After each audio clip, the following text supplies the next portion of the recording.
వేడి నీటిలో పౌడర్‌ని వేసి చూడండి. మీరే ఆశ్చర్యపోతారు.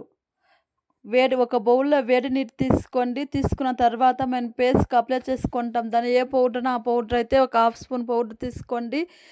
వేసుకున్న తర్వాత ఒక స్పూన్ తీసుకొని ఇలా బాగా కలుపుకోండి. తర్వాత వినెగర్ అయితే వంటలకి యూజ్ చేస్తాం దాన్ని. ఆ వినెగర్ అయితే ఒక హాఫ్ స్పూన్ అయితే తీసుకోండి. ఒక హాఫ్ స్పూన్ తీసుకొని ఇలా కొంచెంగా పోసుకోండి. తర్వాత ఒక స్పూన్ తీసుకొని కలుపుకోండి. ఇదైతే ఒక 5 నిమిషాలు అయితే ఆరాలి.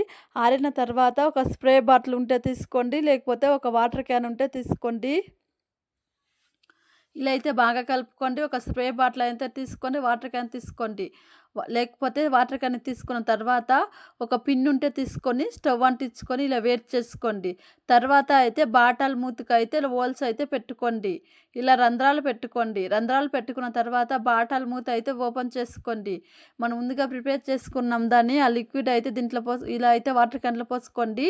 ఇదైతే గ్యాస్ స్టవ్ క్లీన్ చేసుకోవచ్చు. సింక్, ఫ్రిడ్జ్ క్లీన్ చేసుకోవచ్చు.